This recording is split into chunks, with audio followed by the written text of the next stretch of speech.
আসসালামু আলাইকুম। আজকে কিছু ওষুধি জিনিসপত্র নিয়ে যাতে আপনার গাছপালা ভালো থাকে এরকম। এখানে 1 লিটার পানি, নর্মাল পানি, আর এদিকে আছে নাইট্রো। আপনারা যারা কৃষিকাজ করেন তারা তো অনেকে চিনেন। এটা হলো আপনার কীটনাশক আর কি, মানে পোকামাকড় দমনে এটা খুব কাজ করে ভালো। আর এটা হলো কম্পিনিয়ন, এটা হলো ছত্রাকনাশক। এই যে এগুলো খুবই নামকরা প্রোডাক্ট, চিনবেন হয়তো আপনারা যারা এগুলোর সাথে জড়িত আছেন।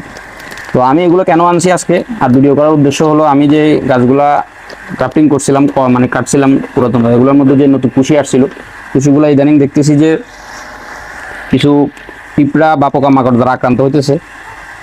তো এগুলা এখন এই অবস্থা যদি আক্রান্ত হয়ে যায় তাহলে আমার কুশিগুলো ভালো থাকবে না। এই কারণে আমি এই পদক্ষেপগুলো নিচ্ছি। ছত্রাকনাশক যাতে পচন রোধ করে, এখানে 1 লিটারে 1 মিলি বা 1 গ্রাম, পাউডার হলে 1 গ্রাম, আর ওটা তো লিকুইড। আমি আন্দাজ করে দিয়ে দিতেছি,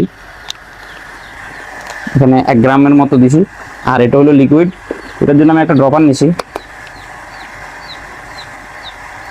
এগুলো দিয়ে মানে স্প্রে করে দিব যাতে করে আর কি। এটা যে কোনো সবজিতে, যে কোনো কিছুতে আপনারা চাইলে দিতে পারেন। এগুলা এই যে আমি 1 মিলির মতো নিছি, একটু কম বেশি হলেও সমস্যা নাই। দেখেন সাথে সাথে এটার কালার কীরকম হয়ে গেছে। 2 মিলিও দেওয়া যায়, সমস্যা নাই। তবে অনেক সময় বেশি দিলে সব জিনিসের, এগুলো তো মেডিসিন জিনিস, সাইড ইফেক্ট থাকতে পারে। তো এখন এগুলো স্প্রে করবো, আপনাদেরকে দেখাবো।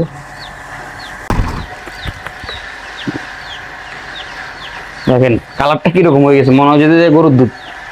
দেখা যাচ্ছে কিনা দেখেন, আপনাদেরকে আমি কাছ থেকে দেখাই। এদিকে আন, এই যে কুশিগুলো, নতুন নতুন যে কুশিগুলো বাইরে হইতেছে, আমি আবার এখান থেকে কিছু কুশি বাদ দিয়ে দিব। এগুলোতে এই যে পিঁপড়া দেখা যাচ্ছে না, এই যে পিঁপড়া এগুলা খাই ফেলে পাতাগুলা, নতুন পাতাগুলা। আর পোকামাকড় অলরেডি এই যে দিকে হয়, এই যে দেখেন এই পাতা কীভাবে নষ্ট হইতেছে।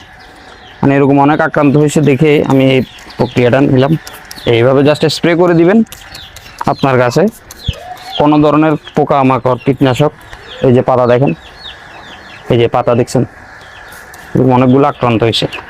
মানে আরও দেখাই, দেখো এই যে অলরেডি একটা পোকা এখানে বসে আছে, চলে গেছে।